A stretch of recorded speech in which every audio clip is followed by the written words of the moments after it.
I'm about to show you how I force my brain to do hard things even when I don't feel like it. And it's the same approach that helped me make over $1 million by the time I turned 21 and now build a following of over 800,000 followers and help dozens of others change their lives. And most people never learn this, but it's built on one simple principle that helps you rewire the way that you think about progress. It's called the Kaizen method, and if you can sit down and lock in for the next few minutes with me whilst I explain how this all works, I promise you hard work will become second nature to you. So let's get into it. Now, your goal is to make your brain love doing hard shit. That is the ultimate focus, because I'm sure that you already know that when you do hard work, you get good outcomes. So if you can identify a method, find a way to love the hard work that you're doing, then the end outcomes that you're going to receive are going to become much more frequent. And so, in order to trick your brain to start to love doing hard shit, you first need to understand the real problem, and that being that you have an unrealistic expectation of what's actually possible. Now, I'm assuming that you're coming from the perspective of the fact that you know what you need to do, you know what needs to be done in order to get to where you want to get to, but you are just struggling to lock in and kind of force your brain to do that hard shit. The first thing you have to understand is that that is going to be expected.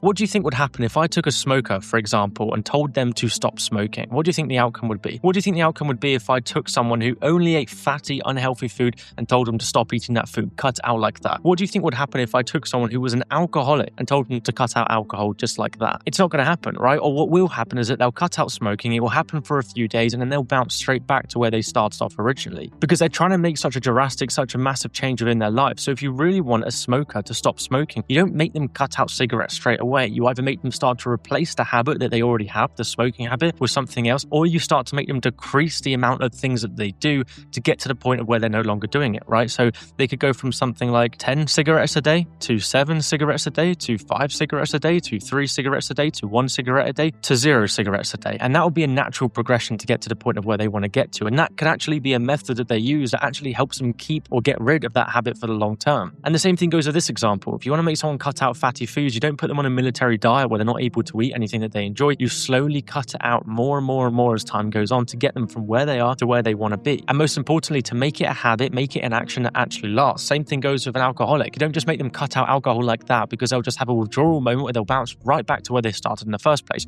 You've got to make them slowly decrease the amount of thing that they're doing in order to get to where they want to get to. And believe it or not, but it's not just going from bad habits all the way to good habits. It's also going from being where you are to where you want to be in a positive light. For example, you cannot go from you now to ideal you just like that. It's not going to happen overnight. And I get how it seems. We've all had those moments where you're about to go to sleep and you feel like you have this urge of wanting to change within your life. And you tell yourself you're going to wake up at 7 a.m. the next day. You're going to go for a 5-mile run. You're then going to do this. You're then going to start that business. You're then going to buy all the healthy food. But when you wake up the next morning, none of it lasts. And it's because you're trying to make such a drastic difference that actually go against the habits of you as a human. So going from you now to ideal you will not happen overnight, because this is an incredibly hard thing to do. Whether you're trying to go from broke to rich, you're trying to go from fat to fit, whatever it may be, your brain sees it as such a massive task, and it almost sees it's no point of even trying in the first place because of how difficult it is. So the real trick to actually force your brain to do hard things isn't actually changing the action that you're taking whatsoever. You're not changing what you're doing. What you are doing, however, is you're changing the perception of how hard the action is that you're taking. And a great example I can use to help you understand it is that if I were to tell you that you have to climb a mountain tomorrow, your brain would be telling you pretty quickly that that is an impossible task. That is an incredibly hard task. And it's actually more logical for your brain to tell you not to do that thing because of how hard it may be, and therefore it's this massive obstacle that's right in front of you to try and climb a mountain. However, if your perception of it wasn't climbing a mountain, but it was climbing steps over and over and over and over again, one step at a time,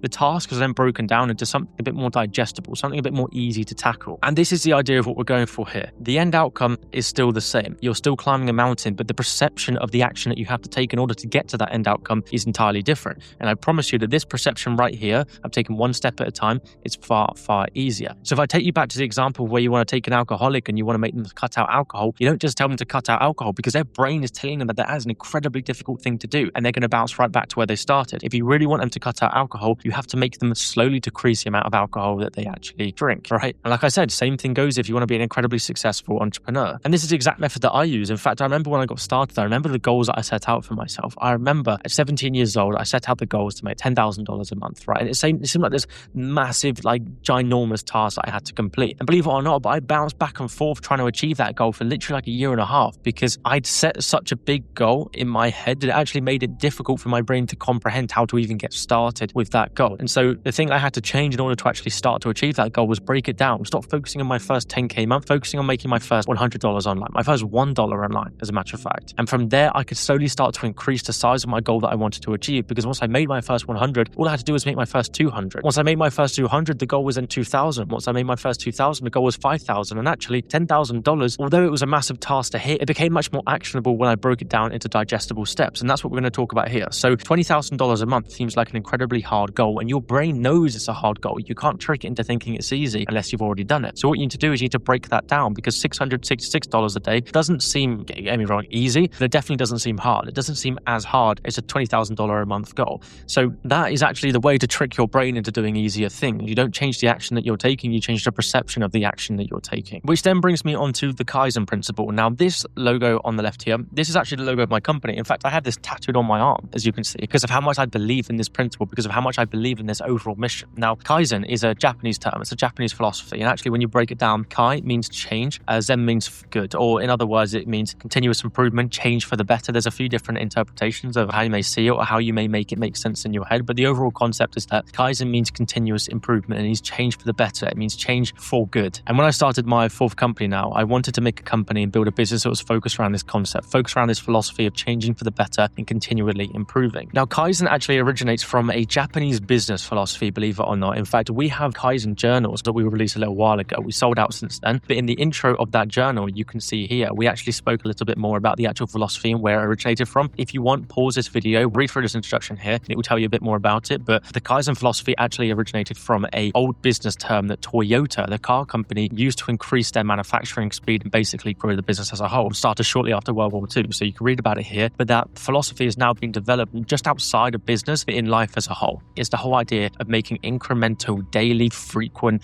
non-negotiable, relentless improvements. And it's also the idea that those improvements stack, those improvements compound, those improvements create your big outcome that you want through small, digestible steps. Basically pushing on to the idea of 1% daily improvements. That is what you need to be focusing on, especially if you want to force your brain to do hard things. Now, something that I want you to understand, just to fully grasp and kind of comprehend this concept, is the power of tiny gains. Now, this is a extract from James Clear's Atomic Habit book, as you can see here, and it's the whole idea of improving 1% every single day, because that 1% daily improvement creates some insane gains at the end of a year. You know, if you improved 1% every single day, just 1% on top of what you did yesterday, you can improve by 37 times by the end of the year.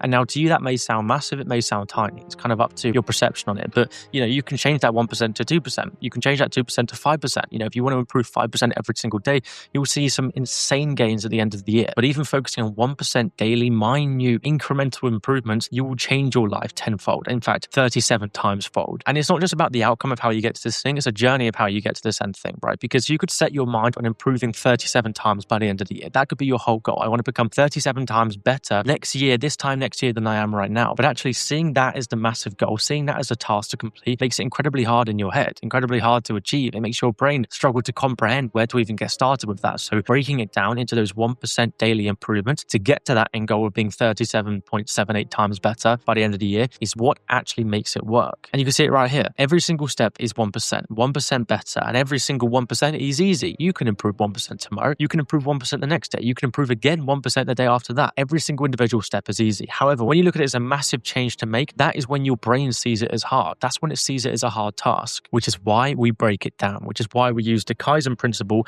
to make it make sense in our brains. Now, another way that I want to help you understand it is through the term progressive overload, which I'm sure you're familiar with. If you go to the gym, I'm sure you've heard of progressive overload. It's basically the idea that if you want to improve in the gym, if you want to lift bigger weights, you don't go from being able to bench press, 60 kg to being able to bench press 100 kg because you add on 40 kg the next day. It's not how it works. You go up 1.5 kg or 0.5 kg or 2 kg every single time that you do that session, you hit that muscle group, whatever you're hitting, until you get to the point of where you want to get to. And when you do that over a consistent basis, and that is what is called progressive overload. It doesn't look like this, it looks like this. And focusing on this graph right here, the graph of the incremental curve will literally change everything going forward in your life, because you can apply this to everything. I've got it in doing a workout here, incremental weight increase. The same thing goes for business. If you want to improve your business, if you want to make 10 times the amount of money that you're making, if you want to make 37 times the amount of money that you're making by this time next next year, you don't just aim for 37 times the amount of money. You aim for 1% every single day. And bit by bit, small, consistent improvements in your systems, in your processes, in your outreach, in your lead generation, that stacks up and that transforms your business massively. So you don't only have to progressive overload in the gym, but you can progressive overload in everything, to be honest. It can be the amount of pages of a book that you read. I can read 3 pages of a book today, and I can read 4 pages of a book tomorrow, and I can add 1% on top of that every single time, right? Or 10% on top of that, whatever it may be. Bit by bit by bit, I'm improving over and over and over again until I get to that end outcome that I want to achieve. And I get for some of you watching this, you may come from the perspective of thinking that is going to take too long. Improving 37 times over is going to take way too long if I do 1% every single day. It will take a while, don't get me wrong. That is the only downside of this entire method, but it will guarantee that you actually get there because it's not such a massive step to take, and that is why it works. This is a method of improving yourself and making your brain do hard things that is literally hard to mess up on. It's hard to fail with. So let's talk about applying the Kaizen principles to business. Now, if you're starting off from more of a beginner perspective, you don't have a business yet, or you're looking at building one, you're starting off from that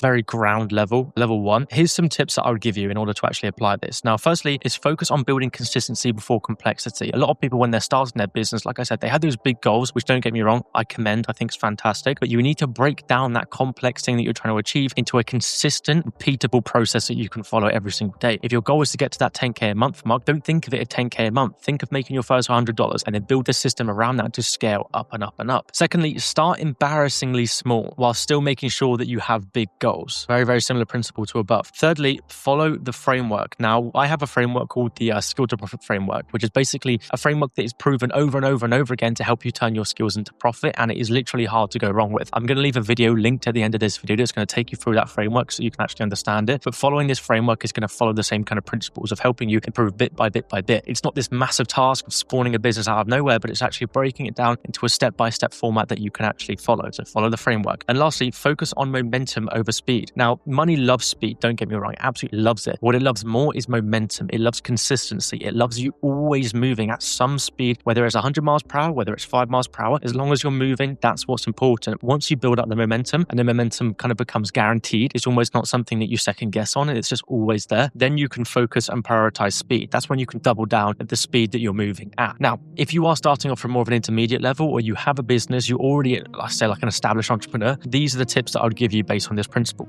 Firstly, identify your bottlenecks. It's incredibly difficult to improve 1% every single day or trick your brain to do hard things if you don't actually know what to focus on, if you don't actually know where you're currently struggling and what's currently not working. A lot of people get to a stage of business where they're just like, shit, I don't know what to do. I don't know what's working. I don't know what's not. I'm just not growing how I want to grow. If you want to grow, you have to first identify what's holding you back. What is keeping you in a chokehold that you can alleviate? Once you've identified your bottlenecks, that's when you can break it down into a step-by-step format that you follow using this principle. Secondly, refine what already works. Don't take what already works for granted. Double down on it, triple down on it, refine it, and make sure that it works flawlessly. And next, focus on adding 1% improvements weekly, right? You can focus on smoother delivery. You can focus on cleaner SOPs, better outreach, better lead generation. There are so many different moving parts within your business that can be improved on. So again, don't focus on trying to transform your business completely within the next week. Focus on those 1% daily improvements that's going to help you improve different aspects of your business. And finally, make the 1% improvements part of your systems. Again, this is what Toyota did, the car company. They were struggling and they had bottlenecks because they weren't focusing on the small things. And also they were trying to achieve some insane goals of awful systems to actually get there. So make the 1% improvements part of your system. Have a system where you can